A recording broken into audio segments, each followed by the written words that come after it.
Have you ever noticed something strange about Daemon Targaryen and Caraxes? Whenever people talk about dragons and House of the Dragon, they usually focus on size. Vhagar was the biggest. Balerion was the greatest. Vermithor was the strongest unclaimed dragon. But somehow, Caraxes always steals the scene. And that's interesting because Caraxes isn't the largest dragon. He isn't even the oldest. Yet whenever he appears alongside Daemon, it feels like you're watching a single creature with two bodies. That's what makes their relationship different. Most dragon riders ride dragons. Daemon and Caraxes fought together, hunted together, made reckless decisions together, and by the end of their story, they even chose to die together. No other rider-dragon relationship in the history of Westeros feels quite like this one. Today, I want to explain why. Because the more you look at Daemon and Caraxes, the more you realize that Caraxes wasn't simply Daemon's mount. He was almost an extension of Daemon himself. To understand their relationship, we first have to understand Caraxes. Most dragons are described as majestic, beautiful, and powerful. Caraxes? Not exactly. Even before the Dance of the Dragons began, people called him the Blood Wyrm, and that nickname wasn't because of his color, it was because of the way he looked. His body was unusually long and snake-like. His neck stretched farther than almost any dragon alive. His roar sounded distorted compared to other dragons. Even the way he moved was different. Instead of looking graceful like Syrax or regal like Sunfyre, Caraxes looked almost unnatural, like something built for war instead of beauty. Some fans even joke that he looks broken. But that's exactly what made him unforgettable. He didn't look perfect, he looked dangerous. And that perfectly matched the man who would eventually become his rider. Before Daemon ever claimed Caraxes, the dragon already had experience in battle. His first known rider was Prince Aemond Targaryen, the heir to King Jaehaerys I. Unlike many princes who simply flew dragons for ceremony or prestige, Aemond actually fought wars. Caraxes learned discipline before he ever learned chaos. Then tragedy struck. Prince Aemond was killed during the Myrish invasion after being struck by a crossbow bolt. For the first time, Caraxes lost his rider. That alone tells us something important. Dragons outlive many humans. Throughout history, dragons often bond with multiple riders across their lives. But not every bond leaves the same mark. Because when Daemon eventually claimed Caraxes, everything changed. Daemon wasn't interested in being the perfect prince. He wasn't interested in winning popularity contests. He wanted action, danger, war, and freedom. Even as a young man, Daemon constantly pushed boundaries. He annoyed the small council, ignored protocol, started fights, and created the City Watch into one of the most feared forces in King's Landing. He thrived in chaos, and somehow, Caraxes seemed to thrive right alongside him. It's almost as if the dragon had finally found someone who matched his personality. Or maybe, Daemon had finally found the only creature wild enough to understand him. One thing people often overlook is just how much time these two spent together. Daemon wasn't the kind of rider who only flew when necessary. Flying was part of his life. Whenever Daemon disappeared from court, there was a good chance Caraxes disappeared too. When Daemon was exiled, Caraxes went with him. When Daemon fought in the Stepstones, Caraxes became his greatest weapon. When Daemon traveled across Westeros, Caraxes was almost always there. Years, decades, battle after battle, that kind of constant companionship creates something much deeper than simple obedience. Think about it. Most soldiers eventually begin understanding their closest comrades without needing words. They know how each other thinks, how each other reacts, when to attack, and when to retreat. Now imagine that bond developing over decades between a man and one of the smartest magical creatures in the world. That's what Daemon and Caraxes became. Not master and pet, but partners. One of the clearest examples comes during the War for the Stepstones. This wasn't some quick victory. The war dragged on for years. Pirates, ambushes, disease, impossible terrain. Daemon spent years fighting a brutal campaign alongside Lord Corlys Velaryon. And throughout nearly every major battle, Caraxes was there. Imagine what that does to a dragon. He isn't simply flying from castle to castle anymore. He's living in war, breathing fire into armies, dodging arrows, landing on beaches surrounded by enemies, and watching his rider charge into impossible situations over and over again. Caraxes wasn't witnessing Daemon's recklessness. He was participating in it. By the time the Stepstones campaign ended, these two had survived experiences very few rider-dragon pairs ever shared. And surviving hardship together has a strange way of strengthening any relationship, whether you're human or dragon. What also separates Daemon from many other riders is that he never treated Caraxes like an unstoppable weapon. Yes, he used him in battle, but he also trusted him. There's a difference. Many Targaryens expected absolute obedience from their dragons. Daemon seemed to fight alongside Caraxes instead of simply commanding him. Watch how they're described in battle. Daemon rarely hesitates once they're in the air, and Caraxes rarely seems confused by Daemon's intentions. Their coordination feels almost instinctive, as though years of flying together eliminated the need for constant commands. It's the closest thing Westeros ever gets to two minds operating as one. And then there's something even more fascinating. Caraxes almost mirrors Daemon emotionally. When Daemon is aggressive, Caraxes becomes terrifying. When Daemon charges, Caraxes doesn't hesitate. When Daemon embraces impossible odds, Caraxes follows him anyway. Was that because dragons reflect the emotions of their riders? Or was Caraxes simply choosing to trust Daemon completely? The truth is, George R.R. Martin never gives us a definitive answer. But whatever the explanation is, the result is impossible to ignore. Whenever these two entered a battlefield, they felt less like prince and dragon and more like a force of nature. Now here's where things get really interesting. Daemon and Caraxes didn't just spend a long time together. Almost every important chapter of Daemon's life happened with Caraxes by his side. Think about that for a second. Most people change dramatically over the course of their lives. The person you are at 20 usually isn't the same person you'll be at 50. The same was true for Daemon, reckless young prince, then commander, then husband, then father, then one of the central figures in the bloodiest civil war the Targaryens had ever seen. Through every version of Daemon, Caraxes was there. That's a level of consistency very few rider-dragon pairs ever experienced. And over time, it starts to feel like Caraxes isn't just witnessing Daemon's story, he's living it. One thing House of the Dragon does incredibly well is showing that dragons aren't machines. They have personalities, they get impatient, they become excited, they hesitate, they mourn, and they even ignore commands when they want to.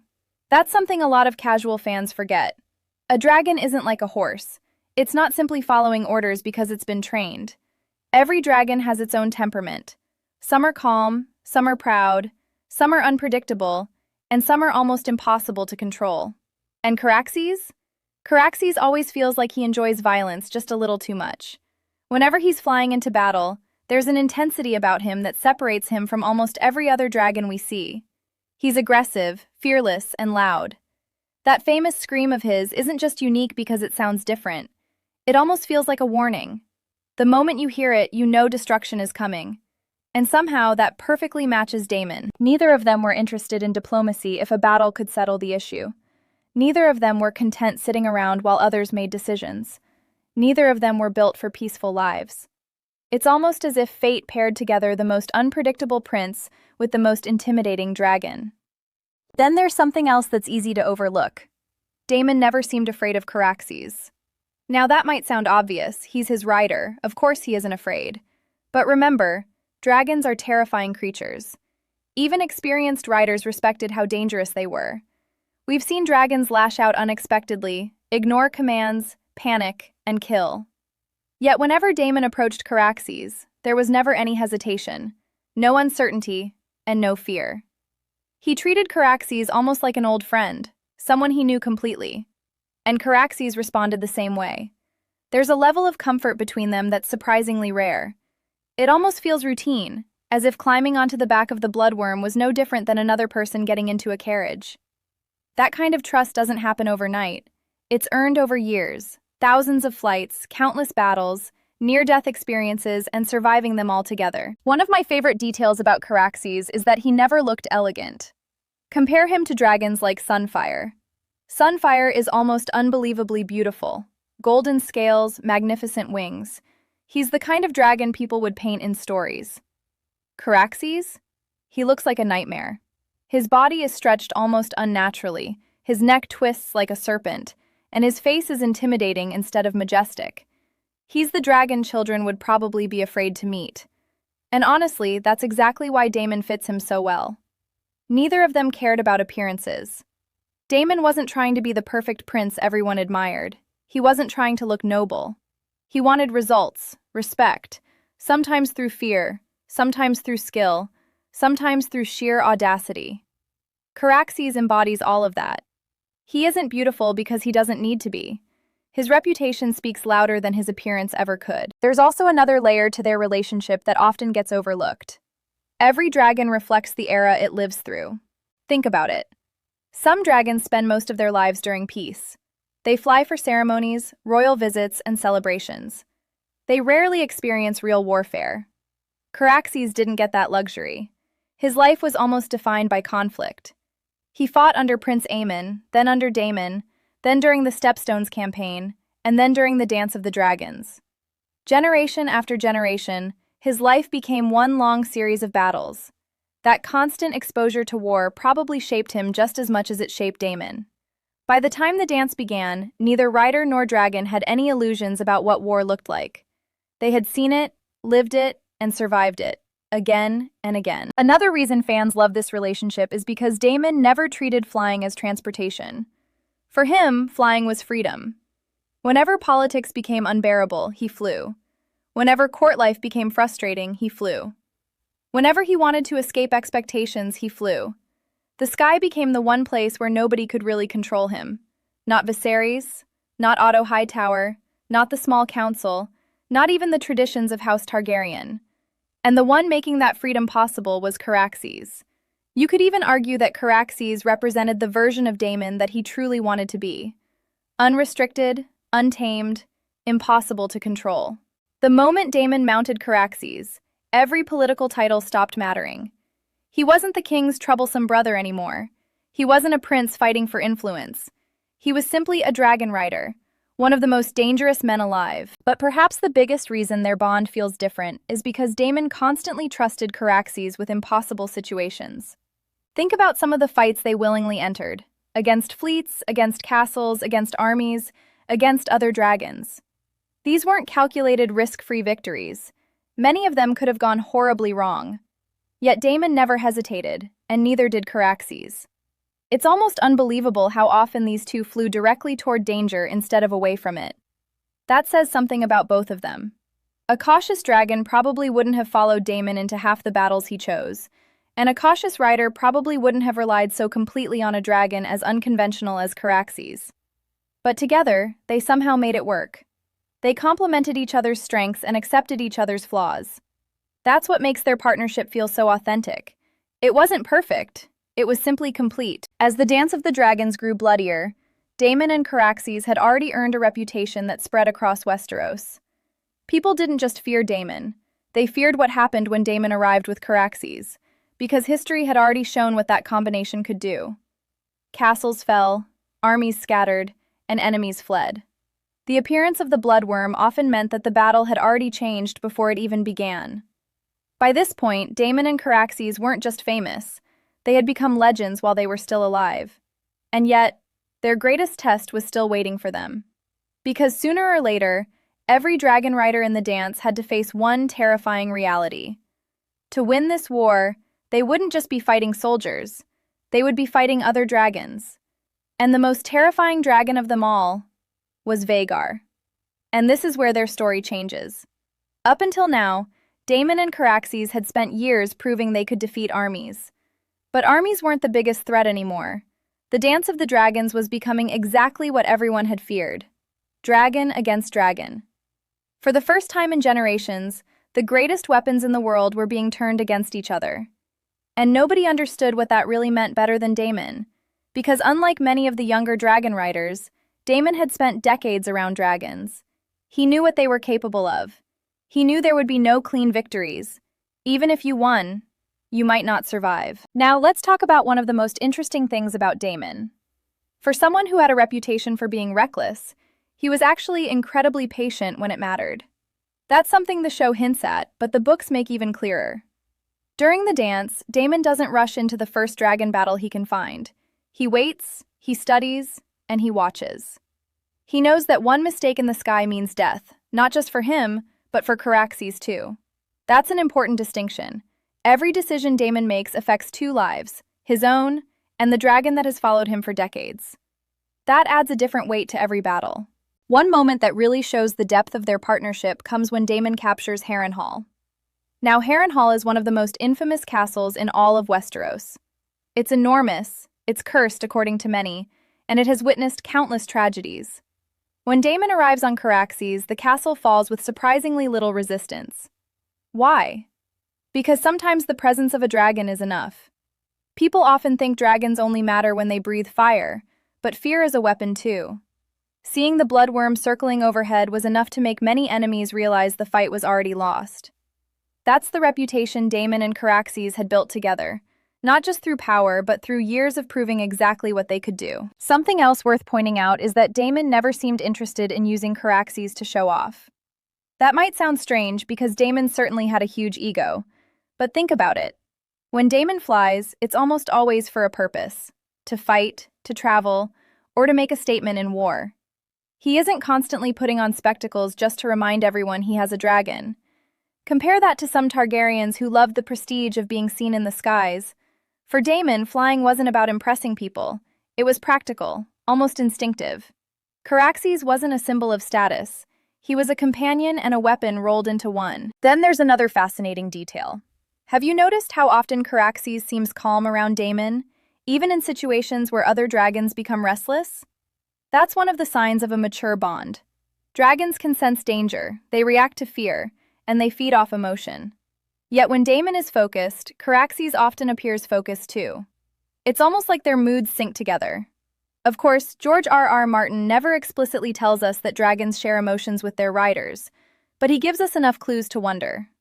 Time and again, dragons seem deeply affected by the people they're bonded to. When their riders are distressed, dragons often become agitated. When riders die, dragons have been known to roar, refuse food, or behave unpredictably. That suggests the connection between rider and dragon is far deeper than simple commands. It's emotional, it's magical, and in Daemon and Caraxes' case, it feels almost instinctive. Now, let's address one question fans ask all the time. Was Caraxes loyal because he had to be, or because he wanted to be? That's actually a harder question than it seems. The Valyrians understood enough about dragon bonding to ride them, but even they never fully explained how it worked.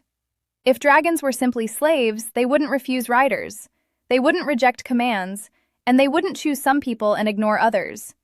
Clearly, they have agency. So when Caraxes repeatedly follows Daemon into battles that look almost suicidal, you have to wonder, is he obeying, or is he choosing? Personally, I think that's part of what makes this relationship so compelling. It feels like a partnership built on mutual trust rather than blind obedience. Daemon trusts Caraxes to carry him into impossible situations, and Caraxes trusts Daemon to lead him there. As the war dragged on, one name began to overshadow every other dragon in the conflict: Vhagar. The oldest, the largest, and the most experienced living dragon.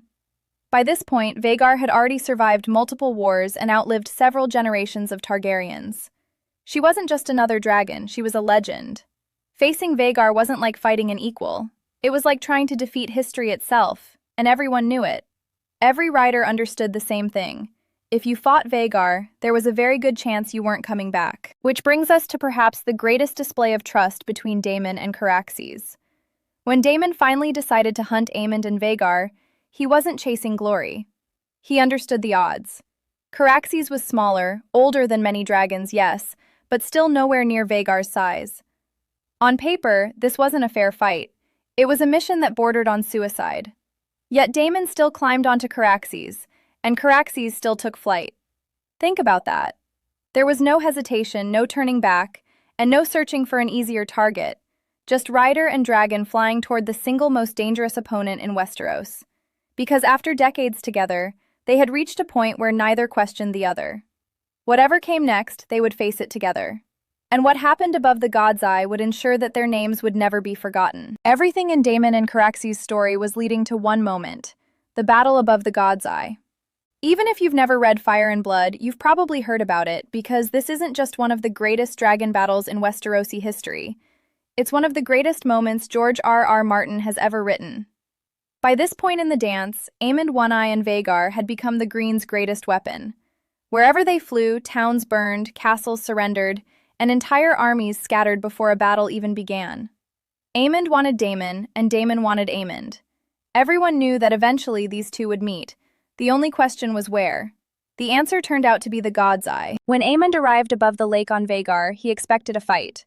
What he probably didn't expect was that Daemon had already accepted he might not survive it. That's an important detail. Daemon wasn't fighting to prove he was the better swordsman. He wasn't fighting for glory.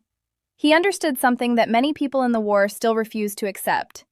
As long as Vhagar remained alive, the war could never truly end. Someone had to stop her, even if it cost everything. Then the dragons collided. Imagine the sound. Two massive dragons slamming into each other thousands of feet above the water, fire exploding in every direction, claws tearing through scales and teeth ripping into flesh. This wasn't the elegant flying we often see in fantasy. It was brutal, messy, and animalistic.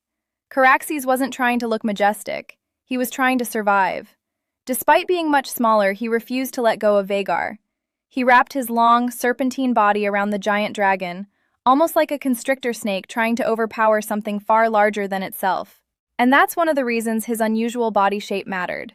The very feature that made Caraxes look strange throughout his life became one of his greatest advantages in his final battle.